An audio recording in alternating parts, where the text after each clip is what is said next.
Welcome to the Conflict Defense Podcast.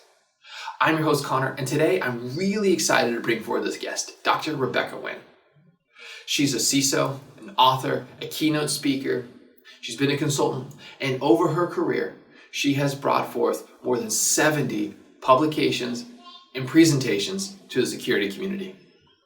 So today's conversation, we get an opportunity to dive into what does it mean to run a global organization where you've got to overcome technical and cultural barriers? We dive into what is the role of a CISO when you're operating at such large scale. She gives us some insights into how she calculates the return on investment, the ROI of the security teams that she builds. And then towards the end, we have a future looking to what is the role of AI as we look to tackle tough problems like trust on the internet or privacy-centric smart cities. So please, enjoy today's conversation with Dr. Rebecca Wynn. Transformational technology and inspirational leaders. I'm your host, Connor Sherman, and this is the Confident Defense Podcast.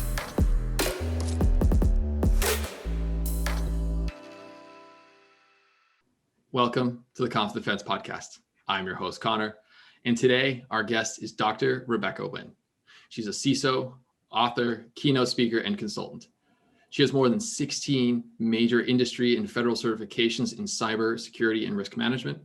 She has contributed to the security community by producing more than 70 professional articles and presentations, ranging from cybersecurity to cyberethics to risk mitigation, and was recently featured in AI Magazine for her work in cybersecurity in the artificial intelligence field. Rebecca, welcome to the show. Thank you so much, Connor. It's an honor and pleasure to be here with you today. Thank you for being here, because I know that you've got this incredibly intense schedule because you are involved in the community in so many different levels, and you have a full-time job where you are a chief risk officer and really driving security strategy and risk there as well at 24/7 AI, where you guys are bringing some really advanced stuff in the artificial intelligence field to the market. So to get you on the podcast for this period of time is truly an honor. One of the reasons I wanted to get you on the conversation is because you have a vantage point that many security leaders don't. And that's the fact that you deal with things at scale that most security leaders haven't done in their career yet, where most of us are trying to get our hands around like one regulatory thing like CCPA or GDPR. Here you are running international risk and compliance programs and trying to scale things at almost at a global level. So I was hoping we could start with that. I've got a bunch of questions I want to dive and get your opinion on when it comes to machine learning and artificial intelligence. But this is the question I've had since the idea of you coming on the show, which is, what are some of the challenges that security leaders face when they start to scale a program? And how do you take the talent? How do you access talent that's global? How do you work with all these different and sometimes conflicting laws and regulations when you are trying to be both a law-abiding citizen inside your corporation and deal with the fact you have an adversary at the front door as well? I'll tell you, it's a challenge, and you have to be able to juggle. And I do actually juggle. I professionally juggle as well. But a few of the things that you have when you work with a company that's global and big, and 24/7 AI is not only cutting edge, leading in call center operations worldwide, but also in chatbots and IVR. And as you said, looking at how to do things better, more seamlessly for our customer and our clients, how to have that great customer experience. But one of the things is people.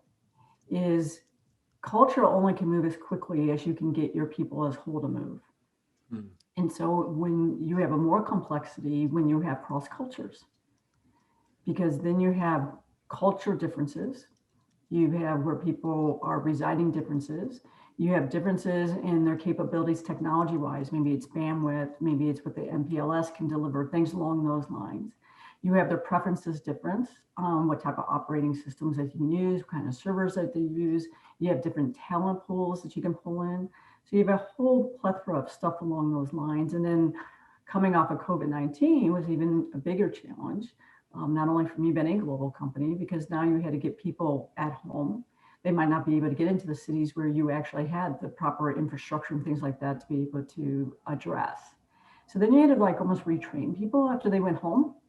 I tell people, what is what does cybersecurity look like in your home? Who's a trusted person in your home?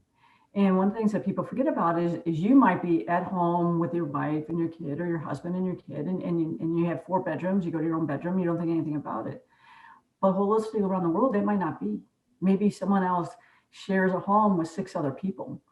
Maybe they were actually kind of like in more of a lodging situation where during the work week, they stayed with 8 or 10 people in a dorm type setting, and then they went actually to their home area. And now that looks different. Mm. So those were big challenges from a personnel standpoint. And then the one thing that you have to watch out for stuff like that is fear, uncertainty, and doubt. I don't like FUD on my team. Doesn't mean I don't get it at times, but I try to, fear, uncertainty, and doubt never works really well. So that's why I said you have complexities of technology, what's available. You have the capability of individuals worldwide and what their educational level is different per area around the world. Titles are different around the world. How people look at structure is different around the world. I run very strongly on a matrix structure that's project driven, faster, better, more streamlined, engineering, a lot that we're used to more in the West to get projects in and out very quickly. But around the world, a lot of times they're very much so on the hierarchy. And title means everything. And you're like, no, people that you have who might be technically sound, who are your subject matter experts to help you get it done, maybe not, they're good manager of people. Those are different skill sets. Yeah, they are. Around the world, it's not seen as the same thing. And then you start talking about logistics of getting equipment to people, about procurement. Things are different around the world. Where are they going to be drop shipped? You know, you might have stuff that maybe we need to put a new firewall up somewhere in Central America or something like that. Drop ships to Miami, and you're like, well, how quickly is it going to drop ship to get in the port? And then how can we get it out of the port to actually go ahead and get to where we have to install? And then you might have equipment come in, but what about the maintenance agreements? You're like, what? They're always attached to it. Well, they are here in North America, but they're not necessarily around the world. So a lot of those things is interesting way to have to go about it. But the one good thing that I have here 24/7 is I don't have to be alone in managing that. We have a great procurement team. I have a great relationship, not only with the VP of cloud infrastructure, but also with the CIO. So we can try to navigate that as a team. But it definitely, it forces you to be more of a team, I think, when you're dealing globally, logistically, because you literally don't have your eyes on every aspect, because you literally cannot, I'd love to be a ghost, but you literally cannot be present in each and every location. So the trust factor and being able to get information more timely and being able to get people to work more, I keep saying as a team, but you really have to work as a team. I think a lot of Symphony, because I play trombone, where your part is important, very important, but you have to play with the whole, and you have to pay attention to the whole, and you have to go to the pace that the whole is going, or you won't get there together. And if you ever watch a conductor, sometimes they're beating that baton very quickly, and you're like, they seem to be beating faster than everyone else is going, and then they'll have to slow down because the rest of the group, it wants to go at a different cadence. So, it reminds me of playing in Symphony quite a bit, where you have to kind of really pay attention at all points in time what's going on, and being able to quickly make adjustments. And playing trombone is very good about that, because trombone is a long tuning slide, and I constantly have to be adjusting no matter what I do. So I think it works really well that I'm a trombone player and I have this role. Hope that answered your question. That's incredible. So so there's so much to unpack on the cybersecurity space, but juggling and trombone is also what I heard in that paragraph. Yes. So, okay. So yes, it just goes back to your polymath status has firmly been implanted in my mind that yes, you are definitely there. So as someone who has no musical taste, no musical inclination or skill set, I can only imagine, I could understand the conductor from just simply what I see on stage. And I really love that analogy. And I think when I understand this correctly, and please correct me if I go wrong, but with a conductor's job is it's not authoritarian, right? It's keeping everyone in tune and flowing at the same pace and same time. And so to draw the parallel with a CISO at that same type of thing, where it's not maybe not our job to be an authoritative figure that's saying, do this, don't do that. It's more like, okay, how do we have the outcome that we want, and then move and kind of bring the entire organization the best we can. to that outcome and kind of coordinating that. Would that be a fair use of that analogy? Yeah, I would say though, when you initially get a piece of music and you read through a piece of music, the conductor gives you their vision for that music and how they want it interpreted. And over a period of time of practice, what they do is they try to keep going ahead and getting that vision across. But there's a time to deliver. There's a time to go live. And if the group just goes, I hear you, but we just can't do it that way, the conductor has to make some allowances. And so I do think as a CISO, my job as my people is to go ahead and say, hey, here's the vision that I have. I try and instill that vision. I try to get them onto that vision. But then you need to be able sometimes to be able to make some allowances, because you got to get her done, right? We got to get through the piece and got to get to the new piece. And so if you can go ahead at any point in time, be at 95% or 90% of the vision, I think that's a win. And the same time as you need to be able to stretch your people, they need to learn, they need to have better muscle memory. So then the next piece, they can be better. So I do think there's a lot of correlation there. And if it's a sour note, everybody hears it. You're only as good as your weakest player. And so I think it plays out very well. Sports analogies I use all the time too. You're only as strong as your weakest player who's on the field at that point in time. That makes a lot of sense. And I think there's a lot to get from both of those. But I really love the beauty of the idea that the final product is like a symphony, and it just has a sense of like, maybe it's just the intrinsic beauty of like a great symphony orchestra. Like we used to listen to, we lived in New York and such. I was just like, wow, this is really incredible. No idea how it's produced, no idea how to get to the final product, but I always appreciated the final product so much. And I love that idea that like, we talk about risk management, we talk about risk tolerance, and we talk about, okay, are we willing to do this and not do that? And we have all these wonderful models in our industry, but sometimes I think we're so disconnected from the humans on the other side of that. We kind of treat everyone as a part of a calculus versus part of a team versus part of a symphony and an orchestra, where we're all trying to have a final product that we're all proud of. Yeah, I agree with you. But I'm a mathlete too. I like that you brought in calculus. Yes, nerd, guilty. But the one thing when you talk about frameworks, people ask me what's the best framework out there, and I said it's the one that you're going to follow. Yes. Right. There's frameworks about frameworks. It's almost like, what is the best diet? The one that you're going to stick to, right? That's a healthy. So one of the things is because people do that, and right now we have more frameworks that have been coming out, and I tell people, don't get as hung up on the framework. Forget about the titles. Are you using FAIR? If you're using this, PCI, HIPAA, FFEIC, whatever the flavor of choice is. But what is the intent of the control? And I tell people the key areas in that is do your people know what they're supposed to be doing? So known. Is it known? Is it documented on what's supposed to be done? So then if there's another person in that role or someone gets sick or whatever, they can go ahead and follow that piece of paper. Is it being implemented? Implemented is always key, right? I can know about it, it can be documented, but if I don't implement it, I'm caught. Yeah. If I implement, so I know when I'm implement, I can catch up on having it properly documented. But then are you managing it? So do you know where you are in that journey? And then are you going ahead and being able to go ahead and put some quantitative measures around that so you can go ahead and see how you're improving on that? That's really the key. So one thing I have people is like patch management. You got to patch.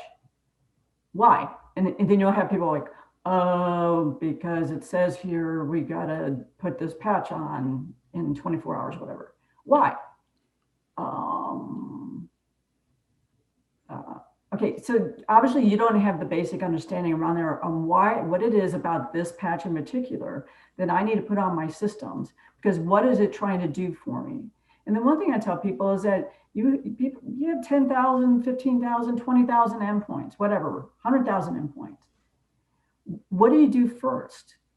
What is your orders of precedence? Right? You can't do them all simultaneously. So what is the risk of each one of those systems? What is your ports, protocol, services that are running on that systems? What needs to be on that system? Should you have both of those on that system? How do you go ahead and lower the risk the quickest as possible to within the risk tolerance of the company? And people miss that all the time.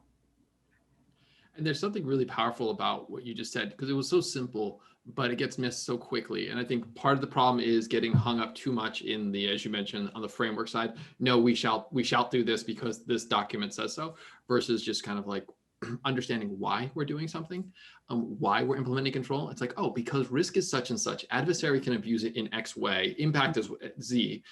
That's a totally different narrative than because our patch management policy says so, and we need to be compliant with our patch management policy, right?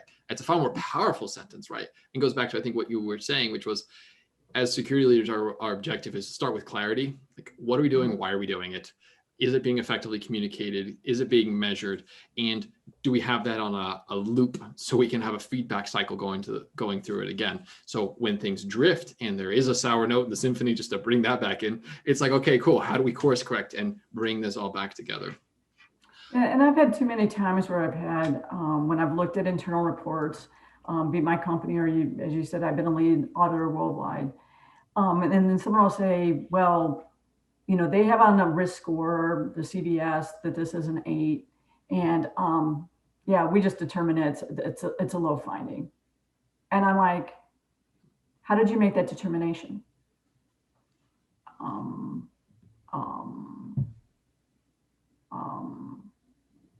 Okay, so what's the thinking process behind that? I'm not arguing with you. I just want to have an understanding of how you determine and what right? I don't tell them the keyword. What compensating controls do you have in place that deem that to not be a medium or high risk in your environment, right? Yeah. That is the so what. You know, this patch needs to be applied, or yes, these compensating controls have to be put in place, right? And it's still to get to the root. Holistically, when people talk about us in our industry being short cybersecurity people in the industry, yes, we are. But I find more for myself, people who are beyond a piece of paper. I do not want to hire another person who's a piece of paper. I've been in the industry 8.5 years. Okay, you have been a butt in the seat for somewhere for 8.5 years. Mm-hmm. But if you can't tell me, you know, how it's known, how it's implemented, what is the implications on that, how I'm going to measure it, how I'm going to manage it, then you're not going to be useful on my team.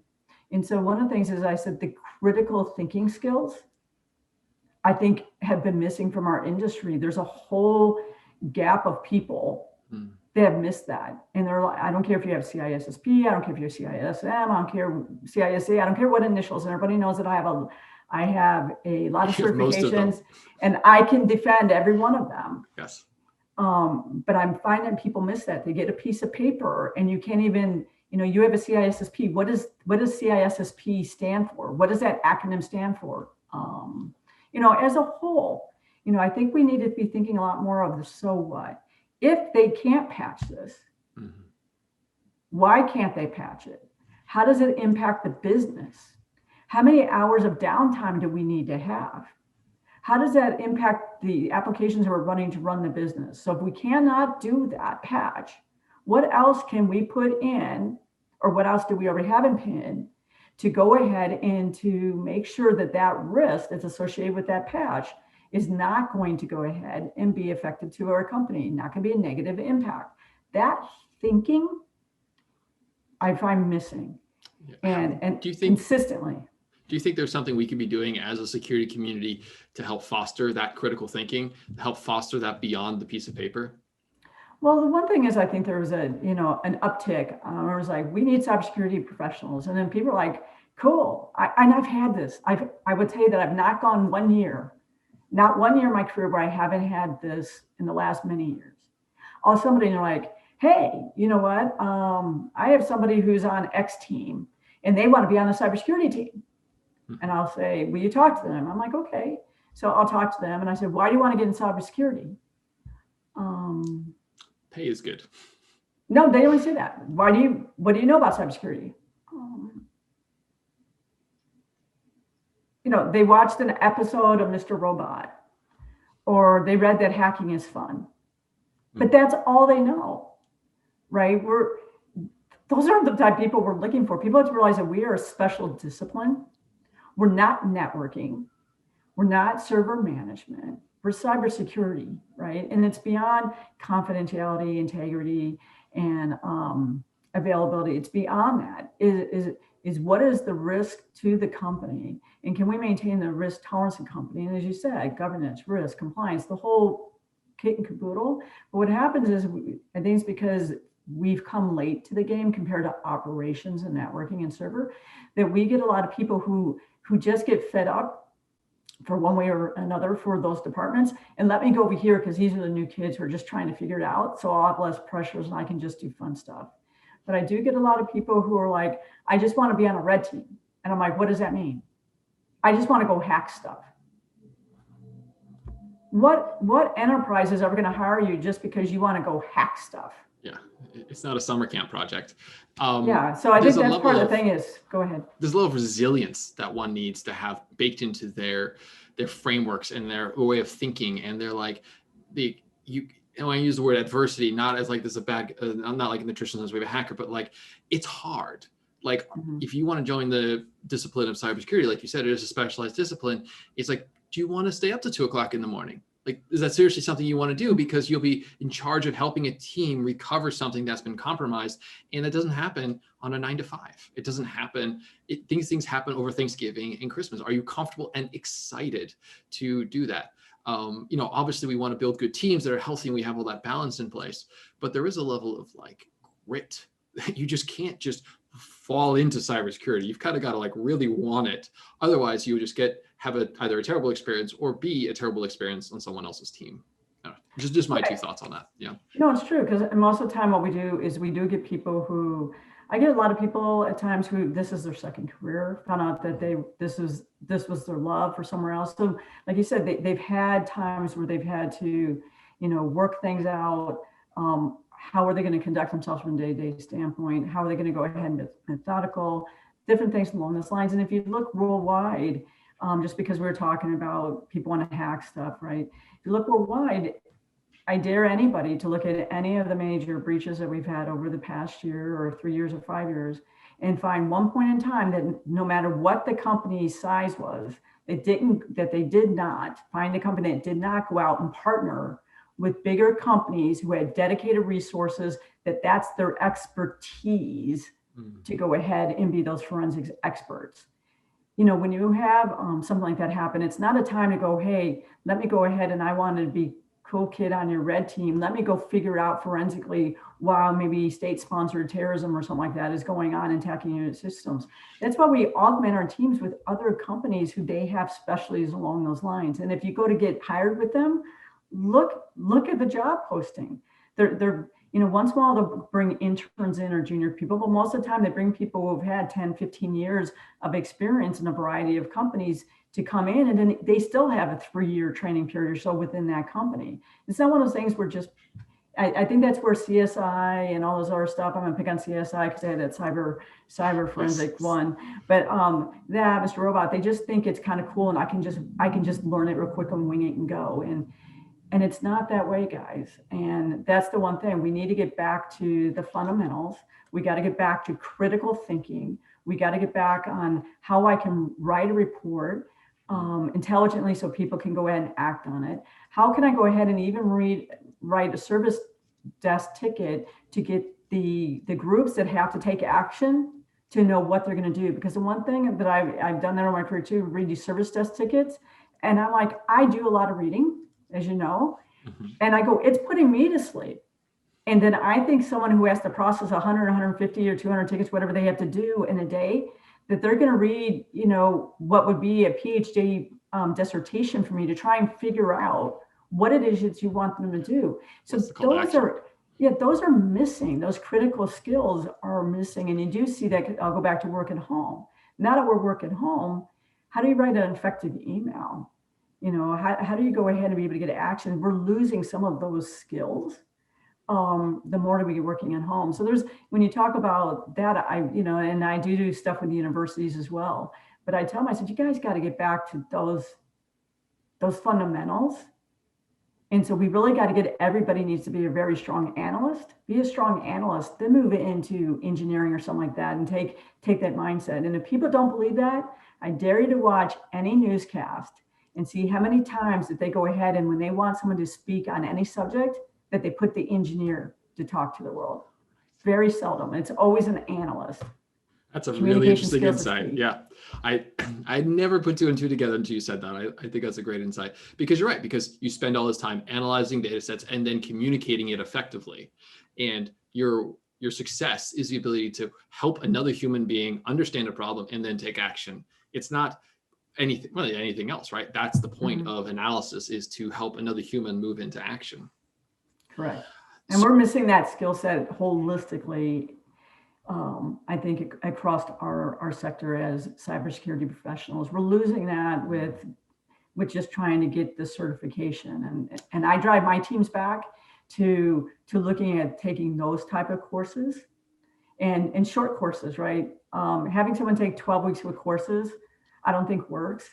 Having somebody, hey, can I take a 20-minute snippet here and what can be actionable? It's all about, can I go ahead and take a quick, even from a podcast, can I go ahead and take a quick podcast? And what are the 3 learning points or 2 learning points I can take and change my life? And even people listening to here, what is your golden nugget? And if you don't get a golden nugget from here, please go ahead and reach out to me on LinkedIn or Connor. We will give you golden nuggets, but you should be always looking at what's that golden nugget that I can make my life, my corporate life, my family life, whatever, along those lines, better tomorrow than it was today, based on what I heard. How can I personally apply that to my life to make it better? And so I do think that's an interesting thing about like us holistically missing something. And I do want to move on to AI, because this is a place that you've got deep expertise in, and get your perspective on that. But just to wrap a point here, I think maybe one of the reasons, this is just me pontificating, that we've lost it is we kind of think that security is a technical problem, and we've lost touch with the reality that it's actually more of a people process problem. And and I use that term, not like all people are a problem, but it's the idea that like, that's where we need to spend our dedicated time and our energies. Like, how do we help other people do their job in a way that's safer and faster, versus just like slamming in another tool, putting in another bit of technology. So I'm wondering if that's kind of one of the reasons we skew too far to the technical side. And so therefore we're focusing too much on the engineering versus the human side, and the communications, written analysis portion, the soft skills have gone by the wayside. Well, we end up partnering a lot with technology, right? Because we're the watch guards, right? We're the ones who go ahead and, did you do what you were supposed to be doing, right? We're the checks and balances along those lines. So I think it's easy for us to do that because they're always into availability and going to the next thing. So it's easy line for us to line up that way. But we got to remember that businesses are businesses, and businesses run on operations. And so you need to think about that. And that's why I said, that's why I like, for my organization, running more of a matrix project style, because it gets them better into that cadence. And then you get better viewpoints on looking at projects holistically. Projects cost money, overruns cost money. And how are we adding or subtracting from that extra burden? What I mean by that is, the more efficient I can get my group to run, the more efficient return on investment. And I'll talk about that real quickly. It's not just return on investments, return on efficiency of that investment. And that's where people miss it as well holistically in the business. If I go ahead and you say, do you have DLP, for example, data loss prevention? I have data loss prevention. So I get a deal. I get a new client because they say, you have to have data loss prevention. Checkbox. They never asked me if I instantiated it well, right? They never asked along those lines, but you should be looking, for us, we should always be looking like the efficiency on the investment. And procurement misses that as well too. But that's why I said you should be looking at the cost of anything you put in from end to end cost. That's more of an operational look and feel. But we need to be doing that too. So one thing that we've come in, and I can be guilty on this at any point in day as well too, because it's easy to do. So that's what I tell people, I preach to myself as well, is we have to be better on listening to the business, how the business communicates, and then being able to work within their way of working, because I've been here longer. Than only my way. I got to try and get that freight train that is in cement. I got to get it to slightly start turning a little bit. And you can do that when we look at tools. I'll be looking at a tool because it allows me to look at security and privacy and compliance and risk risk management a lot better holistic way. Lets me look at regulations that are coming a lot better and let me put blueprints and stuff like that manage. Network's going to be looking at it more on, can I go ahead and can I, from my standpoint, if I have to patch something, how quickly I can do it in my VLANs and things along those lines. And when they look at products, they're going to look very much so that way, where you're going to be looking not as much that way. You're going to be looking more from the areas I just mentioned.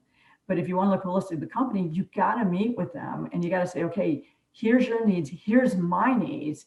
And we can't have two tools running around trying to do things. You can't correlate data that way. We need to try and go ahead and what is a tool that, you're not going to get 100% what you want. I'm not going to get quite 100% I want, but holistically to the company, this is going to be the best holistic. And so we end up we have to break down those silo walls and they're thick at times.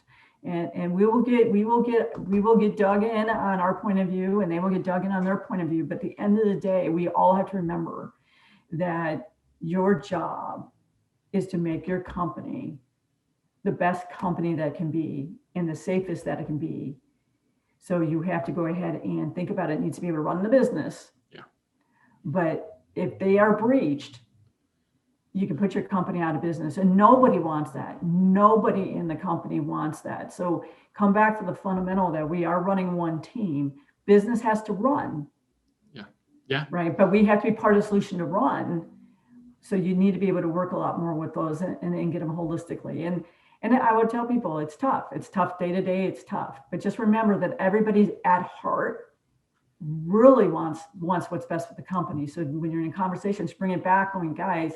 Our job is the same, is to make the company the best it possibly can. How can we work together to get this done? So I think one of the things is we have to be more belly to belly and talkers. And I would tell you, when you need to take a breath, take a breath. If you need to step away, it's okay. But just when you come back to the table, remember, just like that symphony, we're all trying to get through this song to the best of our ability and to go ahead and make sure it has longevity. Yeah. And again, just to underscore what you just said there, beautifully stated, is where I love that phrase, like we're a team, it's running a business, like we all have got to keep moving forward as a team. In that sense that we do have that shared vision and shared common, and there's this outside threat, a breach, that we're all trying to make sure we don't end up in that territory, because that's just a complete waste of everyone's time, money, and energy if we end up in that space.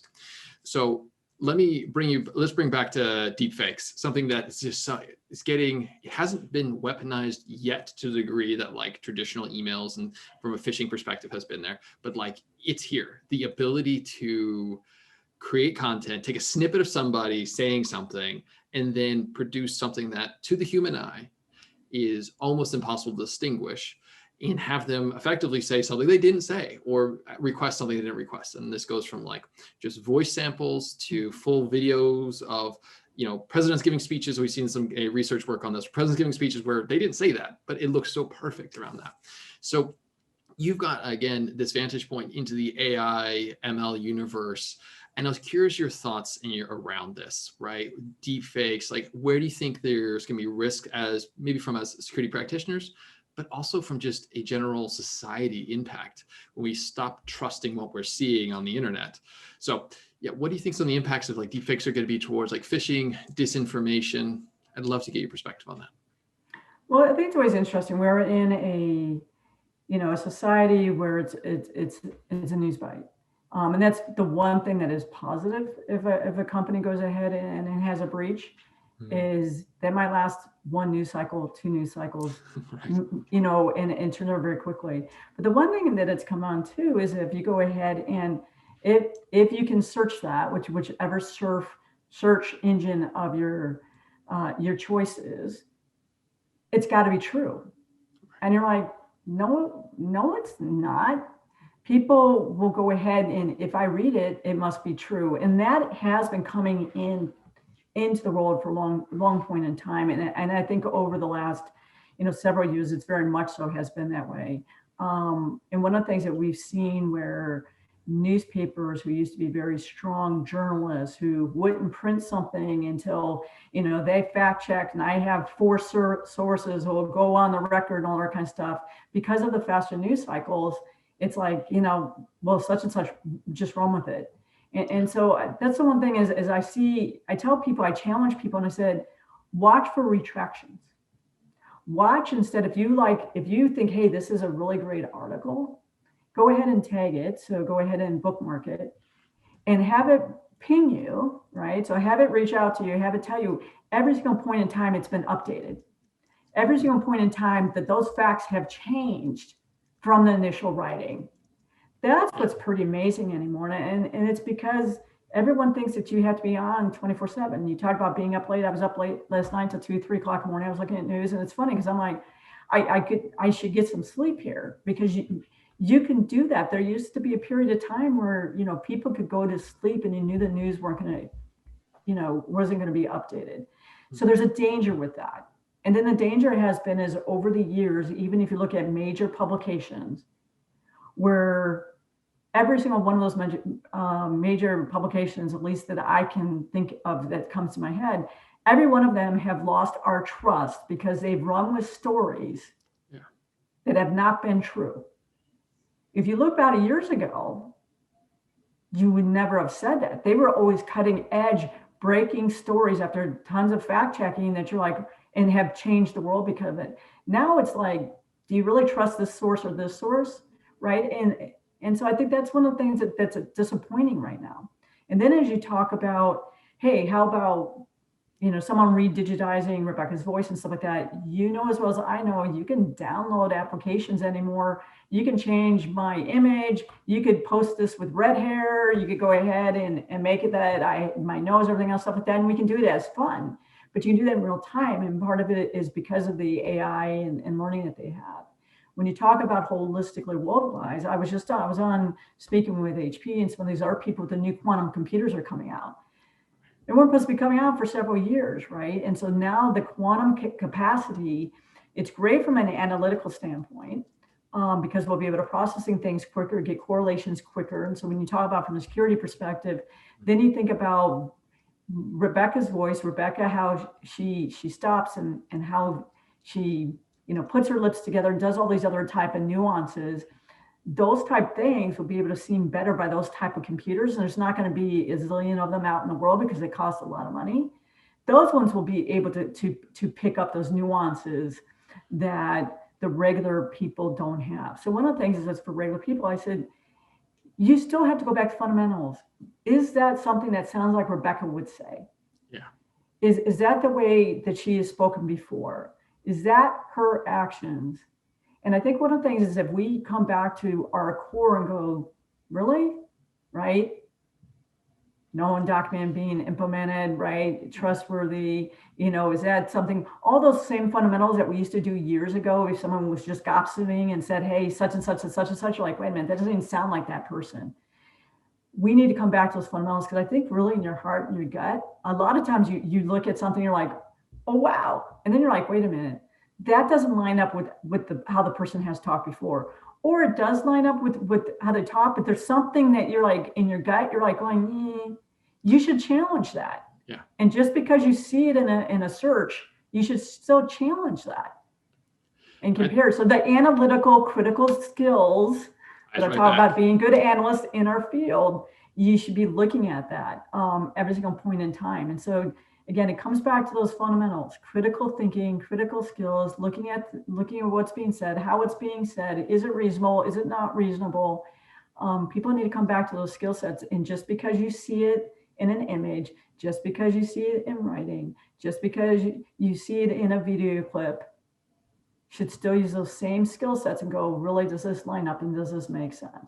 Yeah, I couldn't agree more. I think we're definitely got a significant technical challenge ahead of us as a society if we just try and trust the technology that's surfacing, the fake technology. It's like, if we try and just solely rely on a blue checkbox to tell us this person's real or not, or this is a bot or not, or if it's a Google search, it's on Google, therefore must be true. We're going for a really painful future. But to your point, if we all just stood back and said, okay, does this make sense? Does this look like it's a well-researched article? Does this line up with that person's character and what they've said before? Would they be incentivized to say this, this, that, and the other? It's like critical thinking. It's amazing how many solutions we as humans can solve without a technology, but just kind of a step back, slowing down a little bit and thinking more critically, as you said. Yeah, and the thing is, it will cause a paradigm shift. I totally get that. if you go back years ago, that we went ahead and said the news was getting to us too slow. Now the news is getting to us too fast. Hold a minute. You just heard about it. You immediately blog about it or tweet about it, or you write an article about it. From you issuing it, I know you want to beat everybody else, but maybe you could have a more intelligent, more mindful conversation if you got it out by the end of the hour. Yeah. It's right. Like, what is the currency that we're that we're encouraging here on the internet? Is it speed for the sake of speed, or do we want thoughtfulness? Do we want accuracy? Do we want context? Right? Do we want to show multiple viewpoints? I think where you're going with that was just like, what are we rewarding in our system here? And yeah. And it does the same thing when you talk about businesses and you talk about, the startups that are coming out there with really cutting edge security, privacy, and compliance. I met with several of them, and one of the things is that I notice in people, I'm going to say this because I need to hear about this. Be very careful anytime you're going even to look at a new offering, because I've had too many times in the last several years where I've had meaningful conversations with those people, and just because it's out there in press or they say it in a blog, that their capabilities aren't even close to being there. Right. And don't do, holistically take a look on people who have cybersecurity offerings when they don't even be mindful of their own security offerings. I'm not talking about someone going ahead and getting hit by, nation state or cyber war terrorists or something like that. Be thankful it's not you. But I'm talking about, the day-to-day, standard items that you should be doing and being mindful that they're not even doing them. And then they want you to go ahead and buy their cyber products. Be very mindful of that. I think that's also very scary in today's world, is that we end up having anybody and their brother and sister, or whatever you want to say it, is trying to get into having cybersecurity products and not being mindful about those offerings. And so when you look at about being budget conscious, be very careful of that. And be careful about, you have to be budget conscious, but using wise dollars. You don't want to overspend your dollars, but don't go ahead and buy a product who doesn't have the security, staff and infrastructure to protect themselves, even from, Joe hacker, not talking about a sponsored hacker.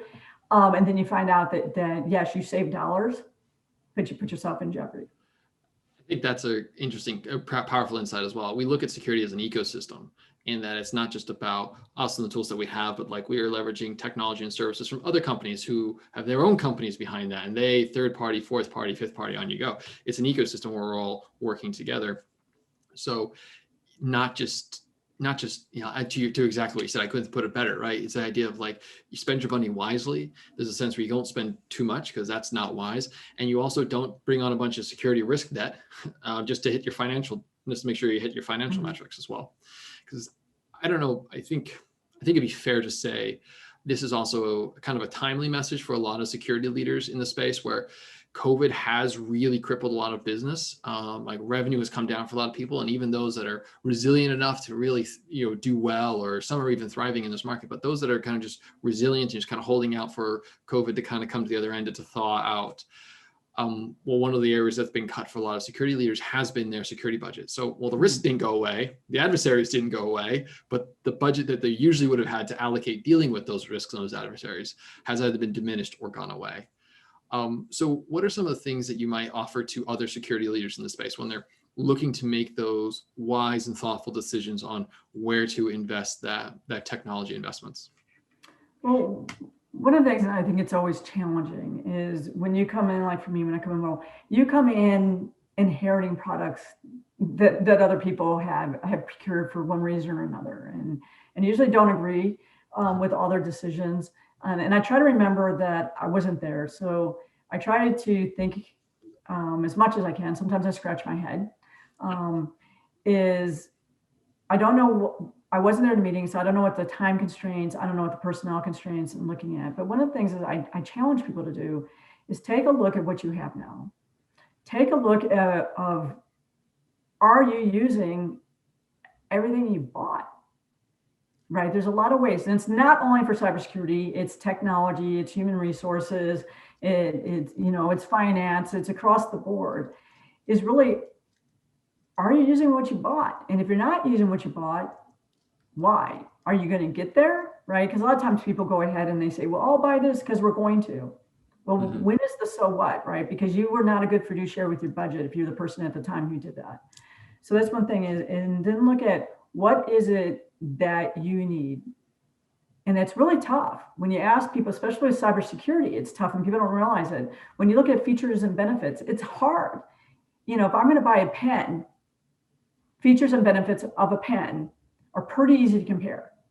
They're not as easy when you talk about cybersecurity and our different tools, because they all come with a completely different offering. But if you want to go ahead and have an RFP, for example, so request for proposal, request for information, RFI, on vendors, it's very hard to at times compare like to like to like.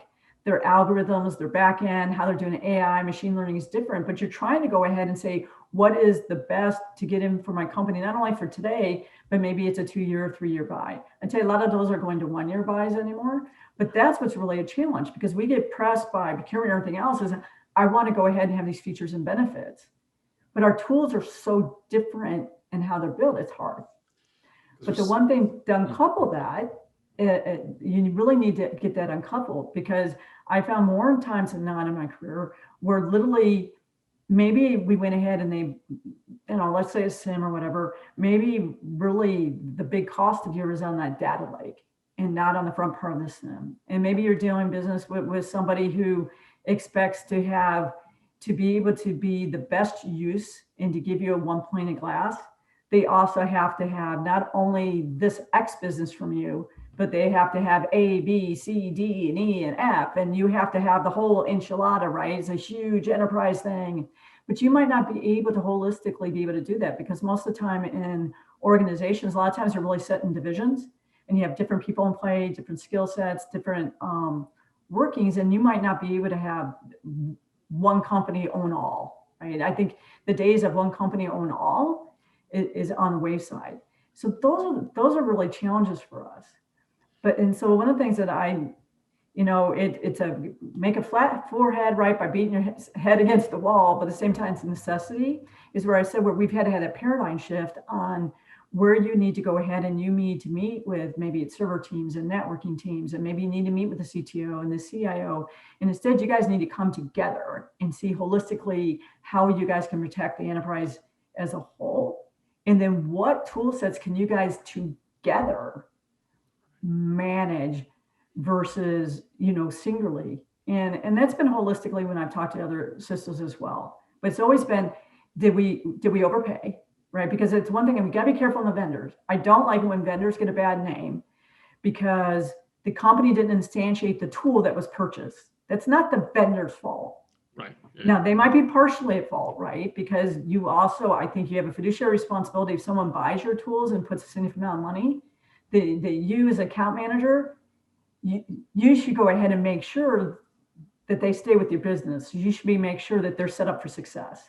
So I only partner with companies personally who are part of that cyber war with me. Cyber criminals only have to be successful attacking me once. Yeah. I have to be successful in my company, and this is all CISOs, regardless where you are. We have to be successful each and every attack, right? And we can't do that by ourselves, right? We have a lot of other teams beyond the security team within your company that helps you in that battle. So you have to be with vendors who understand that they're part of that cyber war with you. So what are they doing as well? What are they doing for research and development? Because you can't take that on. What are they're doing on new offerings that they can bring on and to give you and to help you employ? What are they doing on training and things along those lines? As I said, it's more holistic than I'm just buying a widget, but that's a hard conversation because you're dealing with other departments who still don't get us. We're still the young people on the block. And so that's a challenge, but I do challenge any cybersecurity leader out there. Are you using what you purchased? Are you using all the features you purchased? Did you get oversubscribed? How are you going to handle that? go ahead and look back on this year. And I challenge anybody if they haven't done this. What were your tools? What did you use? What did you pay for? What didn't you use? Do your own gap analysis.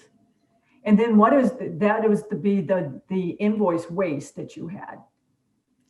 And what was that invoice waste? What would you have bought if you would have known that? And then look at your 2021, 22, 23, and where you're going to be positioned, and try and do better than you did before. Yeah, no, I think there's a couple of themes that we've seen through this whole conversation, which is focus on fundamentals. Let's get those right, because we know that's where we have the biggest risk reduction, is when our fundamentals are healthy.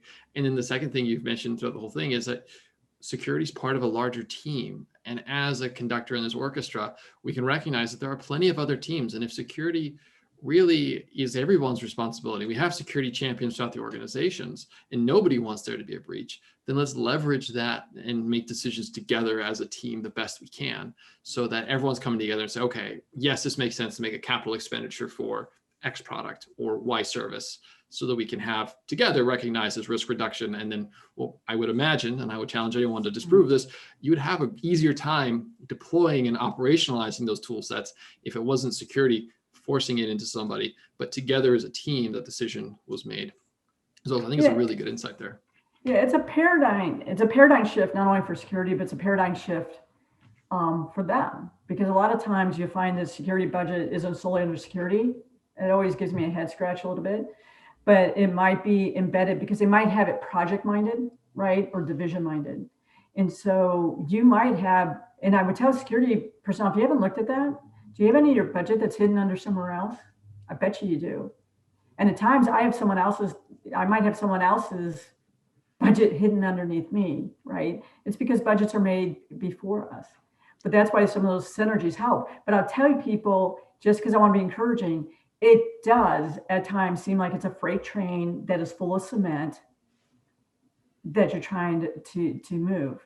But if you can just move it even a centimeter, if you think about a train on a track, sometimes even a centimeter or 1 inch can be all the difference on that thing derailing or that thing rolling smoothly. And the whole goal is, get it to a better state in the next hour, the next minute, get your relationships better the next minute, the next hour, the next day, and do a look back. That's what I do at the end of a year. I do a look back, because by the end of the year, most people feel pretty beaten up, pretty tired when I'm done.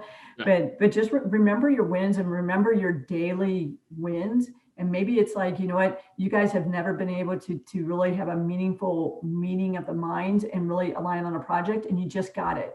Take a pause, give yourself a high five, right? Give yourself a high five that, you just had a win, and you had a significant win, and you want to hold on to those thoughts going forward. So we lose that in security, and other departments do too. Remember the pressures that we feel in our department about, we always get security holds everything up, InfoSec, compliance, legal, we always hold everything up, but we're the final gatekeepers a lot of times to try and go ahead and make sure that the company doesn't misstep. So still hold that ground, but try to go ahead and, as much as you can, remember where they're coming from, and then try and get there sooner with them, that you can go ahead and work one with the business. Working one with the business doesn't mean that you always cave to the business.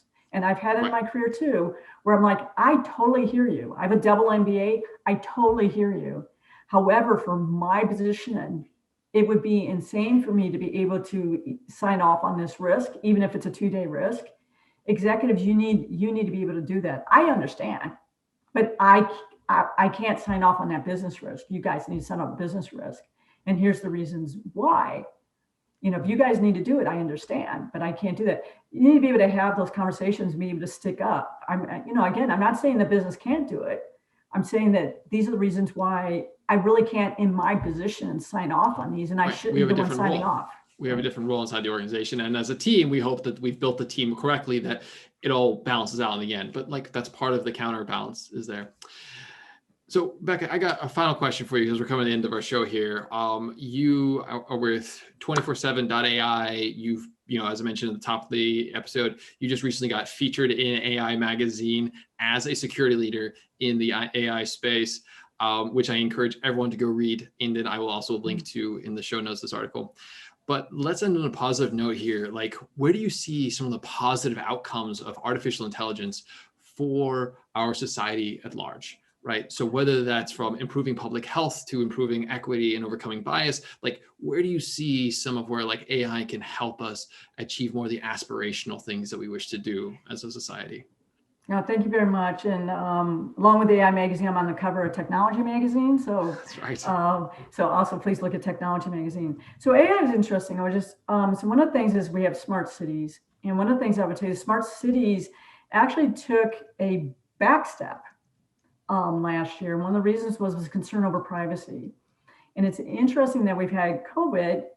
Privacy in a lot of ways took a little bit of a backseat again, because people want to go ahead and we want to know if I've come in contact with someone who's infected.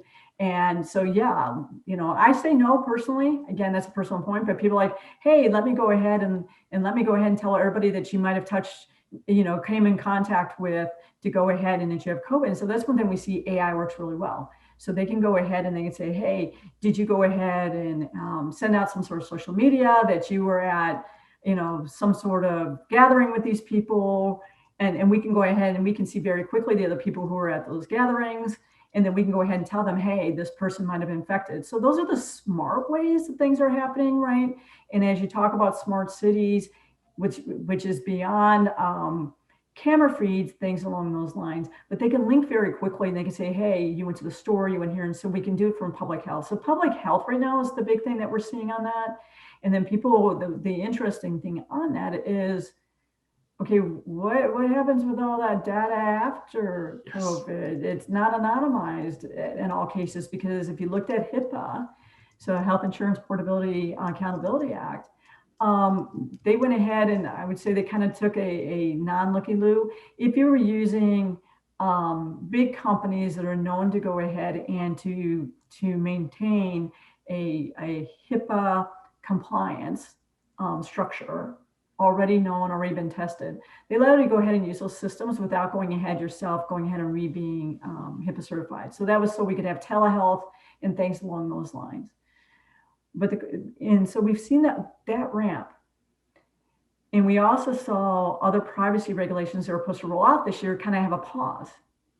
It's interesting when you look in January that we end up having, more changes with CCPA, more stuff having GDPR. We end up having India and other countries having their privacy policies coming out. We have stuff over in Asia Pacific. They're lining up more in the China cybersecurity regulations, also lining up with GDPR. So I do find next year, as we come out of COVID, I think people are going to start seeing the regulations hitting. And I do think you're going to see some big names who are going to get hit with violations, because now it's like we've kind of like give everybody a lighter glove touch as we try to get through COVID. But COVID, most people thought was going to be 3 months, 6 months, and it's been almost a year. And everyone's like, well, now it's coming back on, okay, now let's look at data privacy. How do you do right for forgotten? Do you guys tag the data throughout all your systems? Do you do all this other kind of stuff? Because a lot of companies just had to make some shifts, right? You had to shift to get people at home, and you had to shift to have the world still have goods and services shipped to people, goods and services. The greater good came into play. Totally understand that. So privacy took a backseat. But I think privacy is going to be on steroids next year, catching up for this year. And as you talked about AI, machine learning, as I mentioned, that you have Hewlett Packard and other people have new quantum computers that are coming out. Again, there's going to be there's only like 10 in the world. Those actually, the amount of data they can crunch, I think data analytics and anonymizing data, so we can look at research and biometrics and stuff like that, on biotech, not biometrics, in a more mindful way is going to be coming in play. I think that's what you're going to see come in a little bit more in 21, 22. And along with that, I think you will also, as we talk about the IoT and the 5G is rolled out almost a year and a half sooner than most of us thought it was going to be. That's rolled out, but it's still very young. But here it is. If you can go ahead and connect, 100 times faster, that means you can attack me 100 times faster, but it means you can also data leak me 100 times faster. Right. So it's one thing where technology is again ahead of regulations. It's ahead of cybersecurity professionals. It's ahead of where companies can go to. And I do think that you're going to probably find more than likely, unfortunately, another major data breach hack that's going to do over IoT devices due to the 5G coming on. I do think that we're going to probably see that in later parts of 21 into 22. Yeah. And I think both of those are going to be, they're good stuff, but I think that we got nasty stuff that's coming because of that as well. They always seem to go hand in hand. Whenever you have a lever that has bigger impact, it's like it's both positive and there's a negative when it's used properly. And then of course, when it's exploited for something malicious. But Rebecca, thank you so much for your time today. This has been an incredible conversation. I just personally enjoyed this thoroughly. I know the security leaders and investors in the space who are watching and listening to this show will as well. So I would say out to all the listeners who are watching a show here, please jump over to LinkedIn, connect with Rebecca over there. We'll link to her LinkedIn profile here in the show notes. Thank you again, Rebecca, for your time, and have an incredible rest of the day. Thank you. It was a pleasure to be here.